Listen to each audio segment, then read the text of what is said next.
Hello and welcome to What Friends Do Kitchen Counter Chats. I'm Aimee Kandrac, the founder of What Friends Do and the host of your podcast.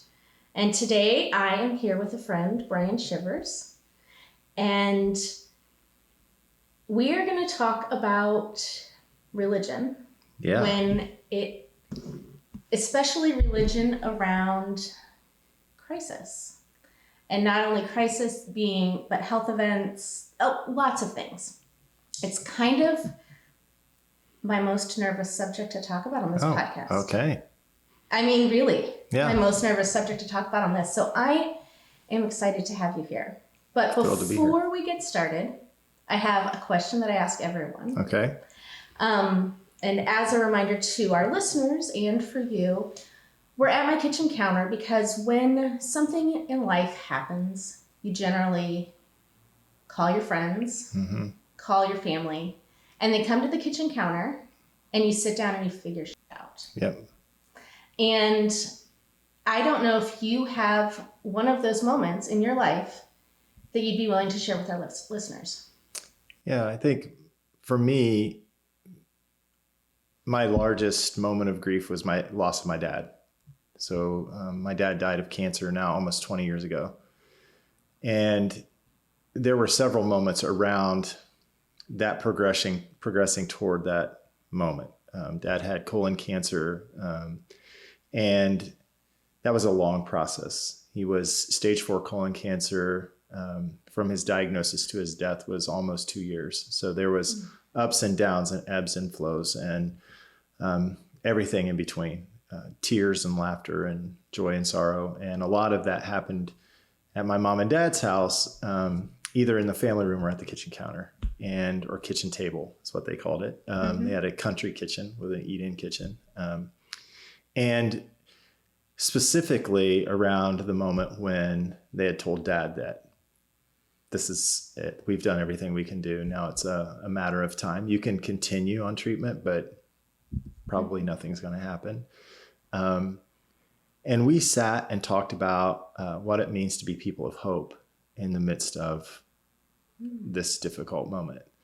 And I remember distinctly there was a shift in, I don't want to say roles, but it was almost a shift in roles when I said, okay, I need to say some things to you guys. And so I need you to just listen for a minute. And so what I talked to them about was they had spent their whole lives being people who were very, not just optimistic, because I think optimism, we throw it around a lot. It's hard to always be optimistic. But they'd always been people of hope. And so I said to them both, look, you've taught us that as children, growing up in this house. And here we are at this moment. Nobody would pick this. Nobody would wish this on anyone. And whether friend or foe, you would never wish this on anybody. Right. But here we are. And what does it mean that we're here? And how can you be people of hope in the midst of what we know the outcome is going to be? And anytime you share stuff like that, talk about those kinds of things with anybody, you're talking to yourself. Right? I'm speaking these words and I'm like, yeah, Brian, that's exactly right. You're going to have to be this. How can you find hope in the midst of this? And hope's an interesting thing because hope doesn't mean that you don't have shitty days, right? Hope doesn't mean that you don't break down and cry on a random Tuesday because you heard a song that reminded you of something from your childhood and now all the triggers are happening. That's not you being void of hope. That's realism. Hope is that thing that sustains you through those moments. Hope is that I do not know what tomorrow holds. I don't even know there will be a tomorrow, but hope is there is something out there that I know, that is sustaining me, that is pulling me forward into whatever this unknown is. And as you're facing death, as you know personally, the death of a significant person in your life, that is a challenge to say, okay, so what is that next? What is it that's pulling me forward? What is life going to be like? We're not going to solve it, but what is life going to be like next? Where I can I can stand erect eventually. So that's, for me, that's a big one. Mm-hmm. Yeah. Yeah. What is hope? That's I really like thinking in that term. So I didn't do a proper introduction yet, but you are now the head of church at Northminster Presbyterian Church Yeah. here in Indianapolis, Yeah. and have been in the Presbyterian Church for a couple decades. Over now, 3, so, 30 some odd years. Yeah, and so you've seen a lot, and I have to imagine you have been invited to a lot of kitchen tables, a lot of kitchen counters, a lot of family rooms. Mm-hmm. You get a unique perspective. Mm. It's sacred space, really. Mm-hmm. Yeah. Yeah, really sacred space. So the reason I'm nervous about chatting about this today is I don't outwardly express to many people that we're no longer God people. Yeah. I think people might know that who really know us, but it's a touchy subject. Mm-hmm. And I find it to be a really touchy subject, especially when something happens to someone in their life. When someone tells me, I'll pray for you. Or when someone says, please pray for me. That's all I need are prayers. And that doesn't resonate for me. Right. But it's so important for so many people. But I think there's also so many other things that people can do to still fill that sacred space. Absolutely. So there's Wendell Berry, who's author, poet. He has this beautiful phrase, and I may not quote it exactly right, but the gist of the phrase is, there's no such thing as non-sacred spaces. There are only sacred spaces and desecrated spaces. And what I love about that is it gets exactly to the heart of what you're talking about.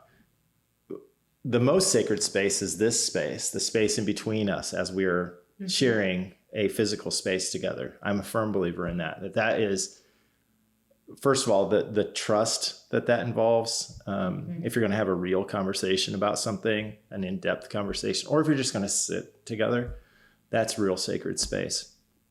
But it also is a reminder that if our religions are only confined to the places that we say are sacred, what does that say about what we actually do believe? Not what we say we believe, but what is it that it means about what we actually believe? Right. Those hopefully are close, but they're not always close. They're not always close. Yeah. And when the other thing that's really difficult, I think, is as a professional religious person, it's really easy to hide behind religious jargon. Mm-hmm.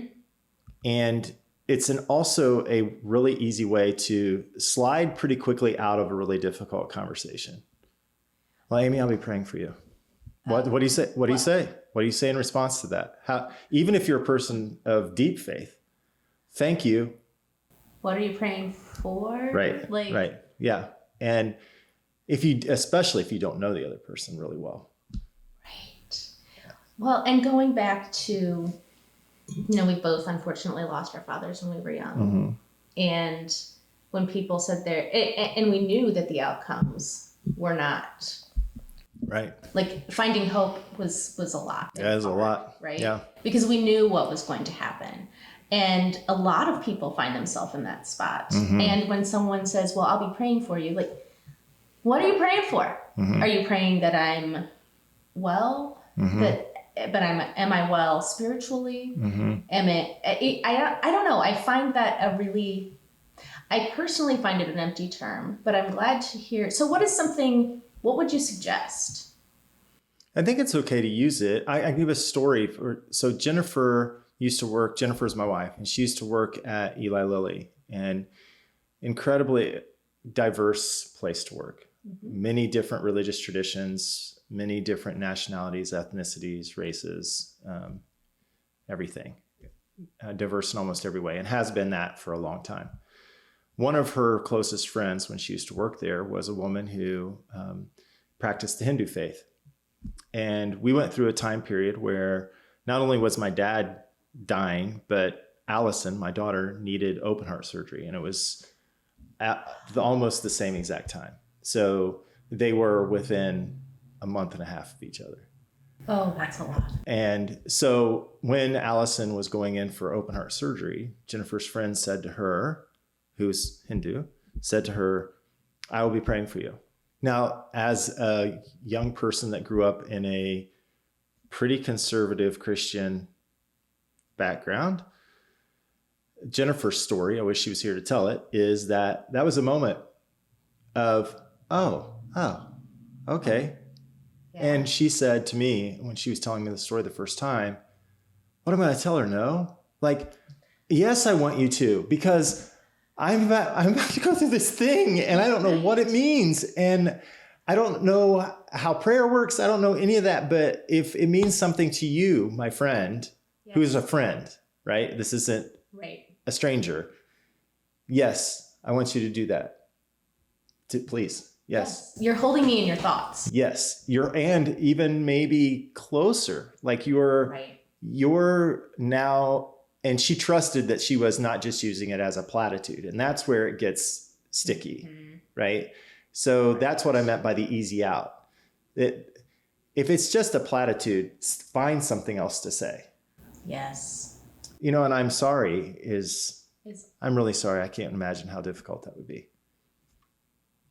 Yeah. Thank you. Thank you. It is really hard. That is just as powerful, if not more powerful, because that's meeting on a real human level. And it's not assuming a faith of someone else. Right. I think that's also one of the other really difficult things with it. But if it's something that this is someone that is deeply religious. Right. And I know that what that means for them is they're going to invest time thinking about me and my situation. Mm-hmm. And if that's all I think it is, that's enough.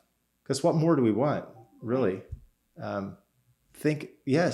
Think about me. Send good energy into the world. Do something. Well, and for a lot of people, prayers mean a lot to them. That's right. Yeah. So it does mean a ton for a lot of people, even for me who might not have the same picture of whatever God might be for someone else. For me, if they ask for prayers, I'm going to still hold them in thought. I know how to pray. Right.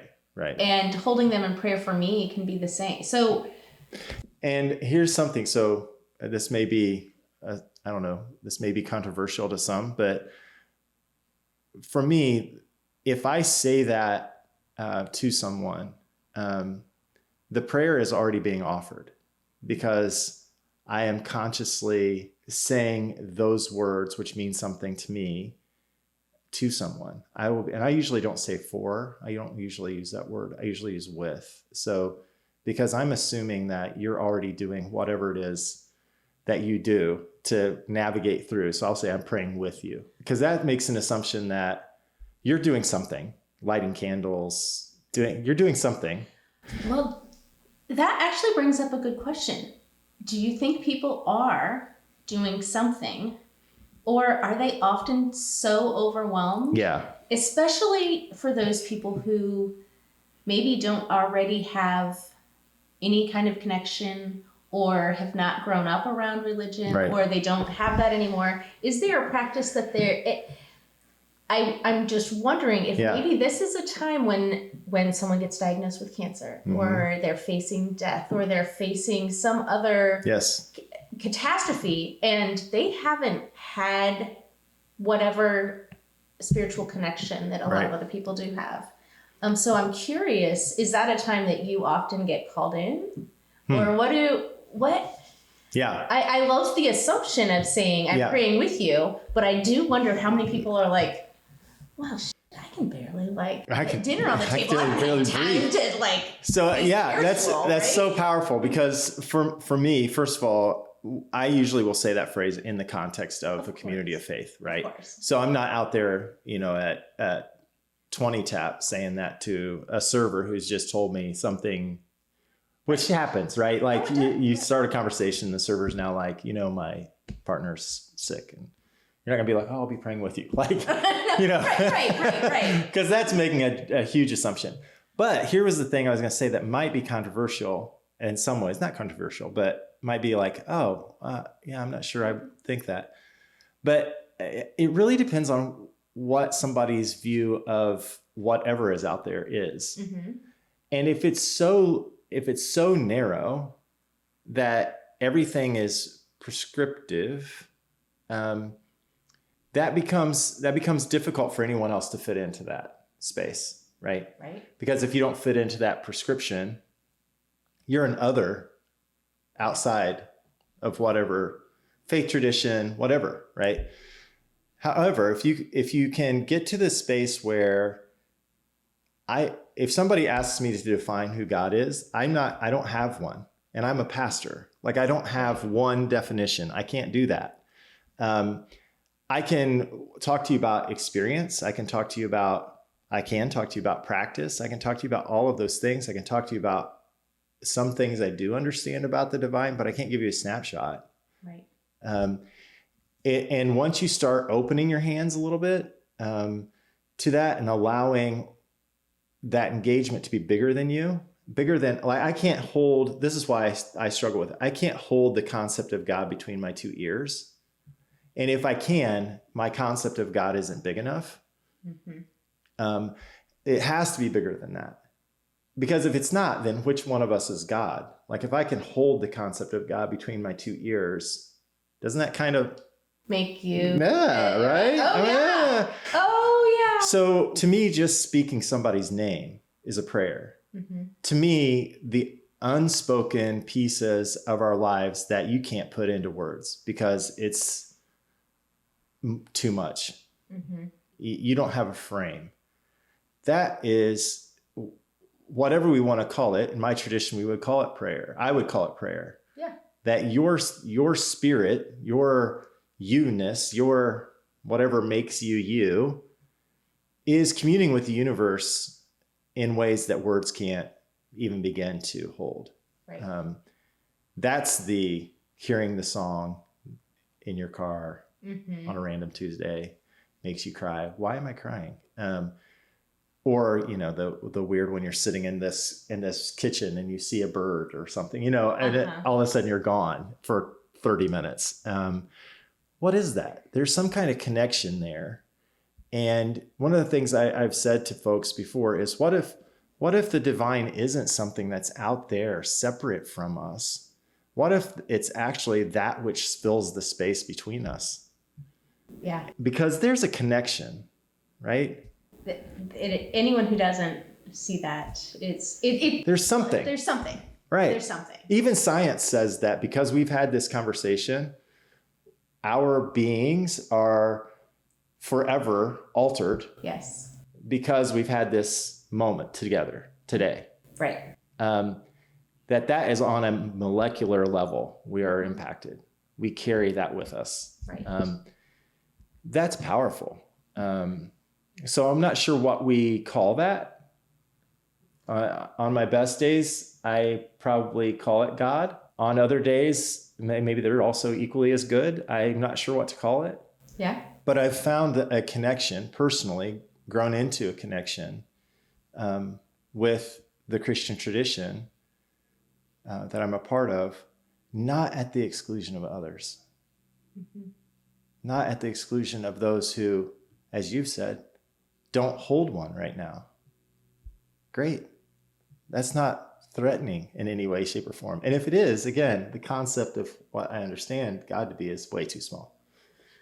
Well, I 100% agree with you on that and appreciate that and love to have this conversation. So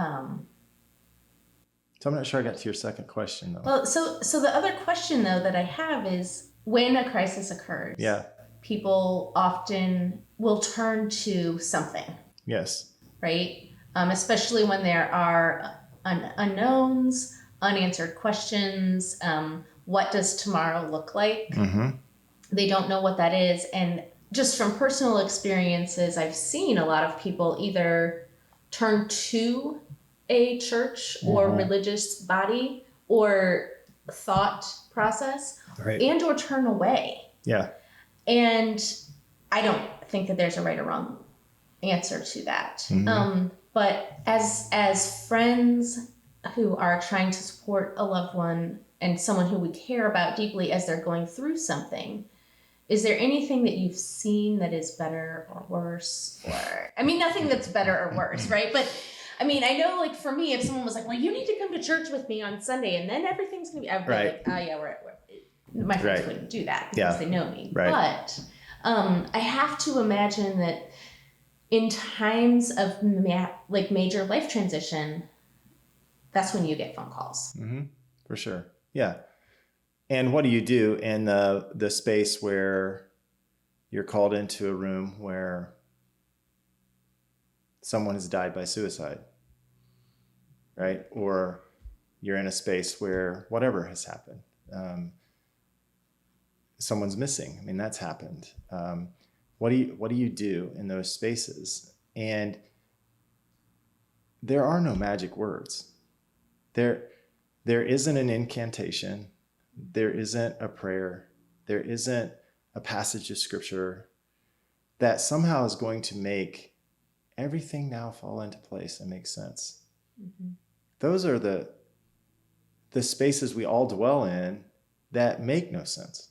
Right. And for someone that's outside of your own being to tell you how to make sense of it, it's insulting to you. Right. It's minimizing to the experience. Oh, I have this huge thing is really no big deal. Let me tell you how to handle this. The thing that I have come back to every single time is what is needed in this space is me to be present, me to listen, me to hold my tongue, and they're going to tell me what they need from me. And that may be all they need from me is for me to be in the room at that moment. Right. In the space. And sometimes it takes an intentional question and then the space to also say, and I don't know is a wonderful answer. What is it that you need from me right now? I don't know, and I don't have any way to put it into words. Great. Right. I'll be right here. What is it that you need from me right now it's so powerful. I've found it to be. Yeah.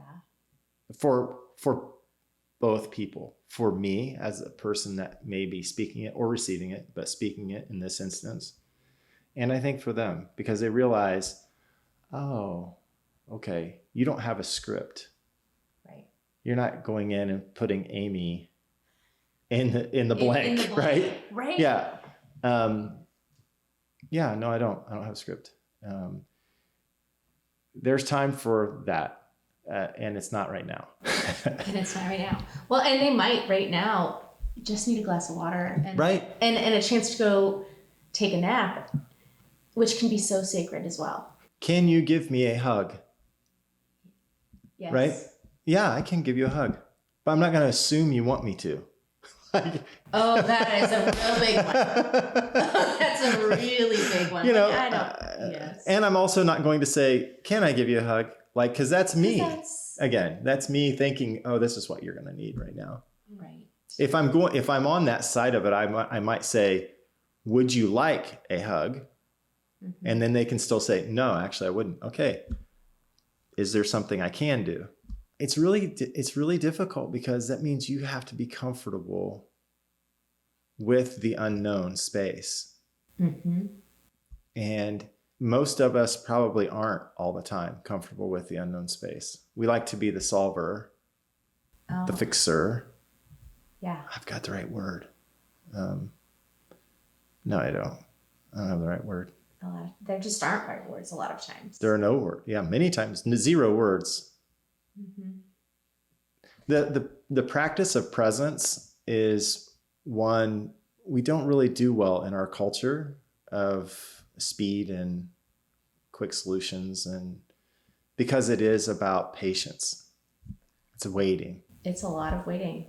And it's also having the understanding, maybe it's humility, I don't know, but the understanding that what I might need from you is for you to go away. That is a really big one. And can I tell you that it happens? You go into a hospital room and you say, you know, I'm Brian, I'm from your church, whatever. Is there anything that I can do for you? You know, within the first minute and a half. Mm-hmm. And you can keep pushing, but it's not appropriate.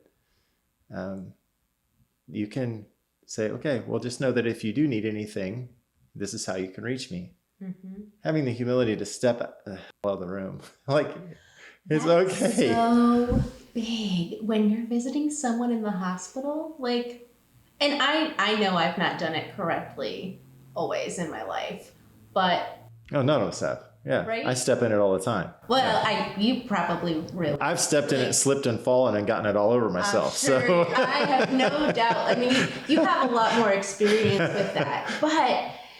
But reading that room when you're visiting someone... Yeah. Is so important to say, especially because if you're in the hospital, depending on the situation, you know, sometimes it is really nice to see someone. Sure. But sometimes it's like, I really don't want anyone to see me in this hospital bed. It's amazing to me also how many times I'll go visit someone, and when I walk up to their door, I see that they're asleep. Mm-hmm. I don't wake people up. I think first of all, it's rude. Don't wake me up. Right. But the number of times that someone has said, no, it's okay. You can wake them up. They'd be glad to see you. No, I'll write them a note. And if they want me to come back, they can call the number I'm going to put on there. Right. And I can come back. Like, this isn't a one-off. So if they want me, it was great that you came by. Give me a call. Yeah. You know, please come back. I'm awake now. Thanks but most of the time it's just you don't even get an acknowledgement that you were there, which is fine, because who's it about? Who's it about, right? And I think that's something that remembering so often when someone else is going through something, it might be about you a little bit. Like you're probably going through a whole lot at the same time. There's always emotions that are going to be triggered and all of that kind of stuff. But it's really not about you right now. Right. And so when you're going to visit someone, it's not about you being there. It can be about you when you get back in your car. Right. Right. Yeah.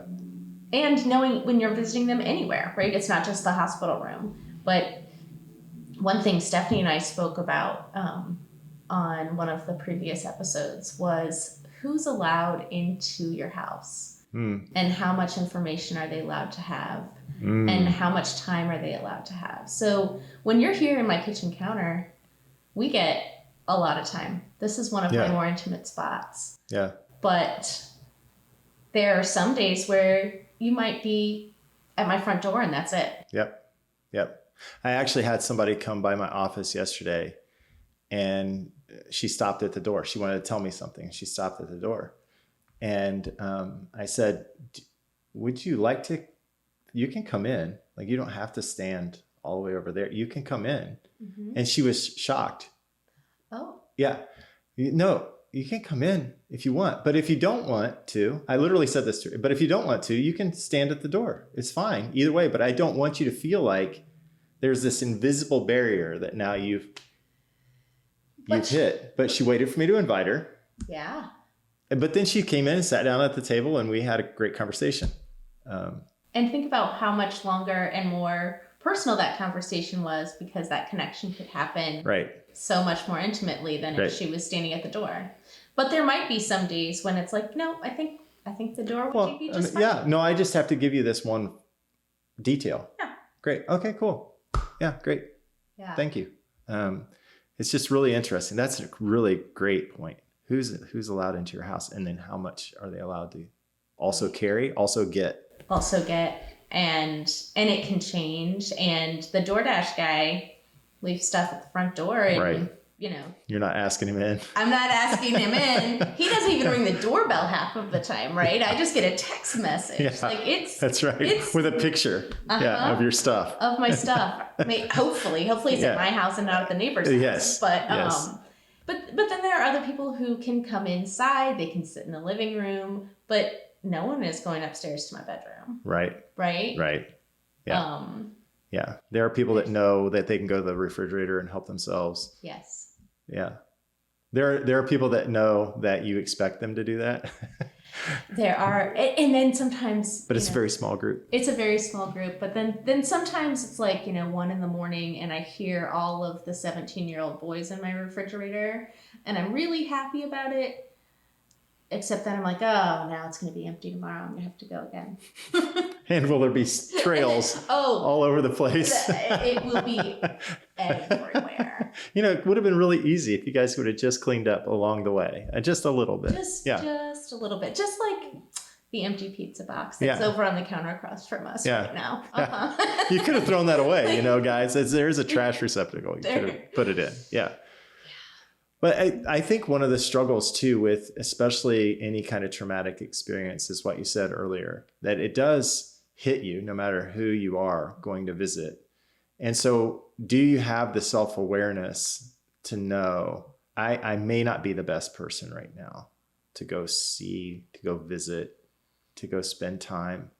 If not, I can find somebody else. Or if I am going to be able to go into the space, what am I carrying with me into the space? Like that's all really hard work. And it's not just hard work for the people that are quote unquote professionals that do this for a living, but it's hard work for all of us. You hear some horrifying things come from the lips of people that you know and love in difficult moments because they don't know what to say.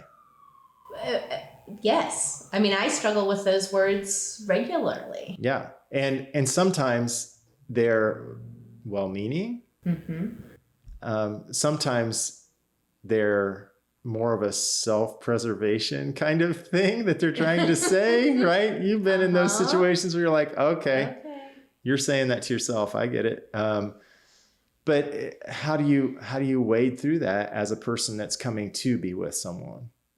Because I do think it's really important stuff. And if I also believe that the spark of the divine lives inside you and them and them and them and them, all of the thems in the world. And you too. And me. Right. I have to tend to that because I'm not just visiting a non-animated person that is not existing in this world. There aren't any of us that aren't going through something, living through something. And how can I tend to that and not impose, not have invisible expectations of how you personally tend to that? Right. Whatever it is you call it, soul, spirit, energy, God, whatever you call it, it's fine. It's just a name. It's fine. Yeah. How do you meet that person in the space that they're dwelling in?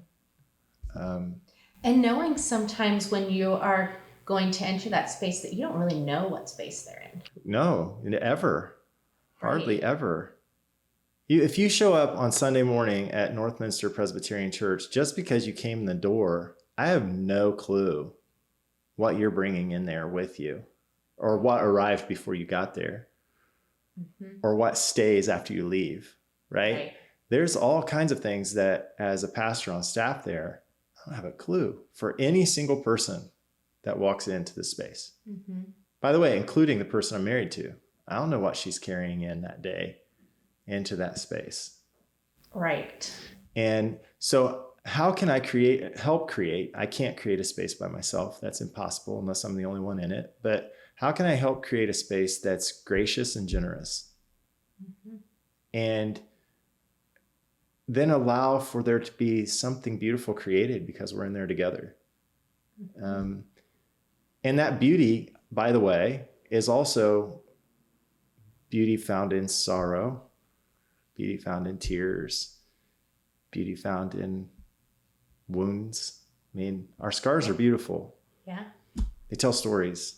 There's a lot of stories around them. Yeah. Sometimes fun and sometimes not. No. Yeah. Yeah. And just because you see one doesn't mean you get to know the story.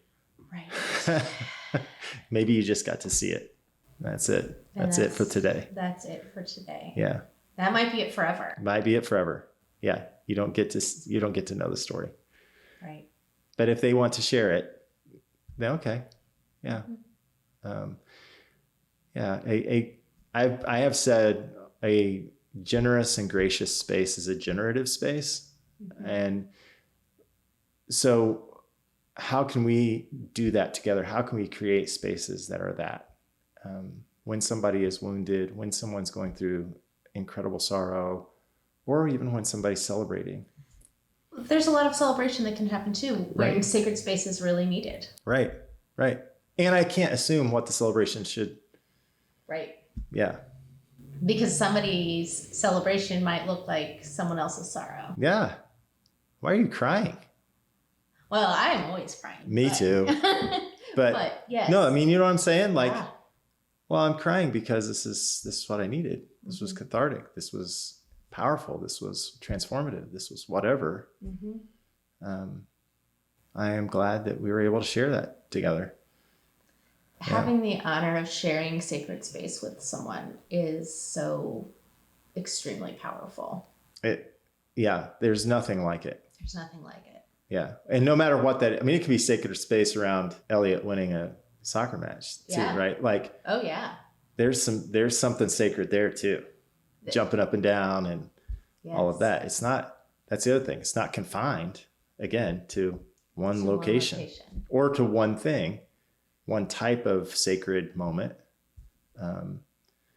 Either it's bigger than us and we're all kind of in it together, or it's this thing that only the privileged few get a chance to see. And that's not what I want to be about. I don't want to be a part of that. I like to think that that everybody has that opportunity. So I would hope. I hope so. Yeah. Well, Brian, this has been lovely, but I have 2 final questions for you. Okay. So the first is, whenever you have a friend or loved one who has something going on, what is your favorite thing to do for them? Well, it goes back to what we were talking about before. My favorite thing to do for them is to be in a space with them if they want me there. Would you like for me to come and visit? I love to give gifts. But I also I think I'm a cautious gift giver, and that there are exuberant gift givers and there are cautious gift givers and there are non-gift givers, right? So very rarely material for me. It's often time and space. And so that's my favorite thing. And the reason it's my favorite thing is, I don't know what your second question is, but what is the best thing that anyone has ever done for you? Showing up when I didn't expect them to be there for a moment where I didn't know I needed them to be present. But they showed up. And yeah, that's probably the easiest way to make me cry. And it's amazing because those people know who they are, right? Right. And they come, and nothing else needs to be said. No transactions need to happen. Nothing else. They're a safe place for you. And it's amazing when that happens. And whether it's a joyful celebration or one that's full of sorrow, both of those are true for me. I didn't expect to see you today. And I'm really glad you're here. Yeah. Listening to those little nudges. Yeah. I'm also a big fan. So 2 other things, answering both. I'm also a big fan of writing notes. And I also like to get them. You do? Yeah. So just especially the unexpected ones that you're like, oh my gosh, that's so sweet. Like, because it's all of the things that we've talked about for this entire time. Somebody was thinking about you. Yes. Somebody took the time to invest something in you. Yes. They literally held a pen or typed on a computer, whatever. But they invested something of themselves, time, effort, creativity, thought, all of that. And it takes a lot of energy now to find the stamps and get it in the mail. Yeah, indeed. It does. Sorry. Yeah. It is not as easy as it used to be. I didn't mean to ruin that. No, it's absolutely true. It's a thing. I asked somebody yesterday, hey, do you guys have stamps in the office? They're like, no, but we have a stamp machine. Oh. Like, okay, that's helpful. That's actually better because now I don't have to go on I some don't have to find stamps. like some quest to find stamps. Now everyone's going to know how easy it is for you to write them notes. Yeah, it's also not like something you do all the time, right? It's not. Because then again, it loses how special it is. But yeah, it's about being present when you can't be physically present, I think. So it's all wrapped into that same exact thing. Yeah, it's tied together. It's all really nice. Yeah. Well, Brian, thank you so much for having this intimate conversation in my kitchen. Thank you. It's an honor to be here. I really appreciate it. Thank you. Thanks.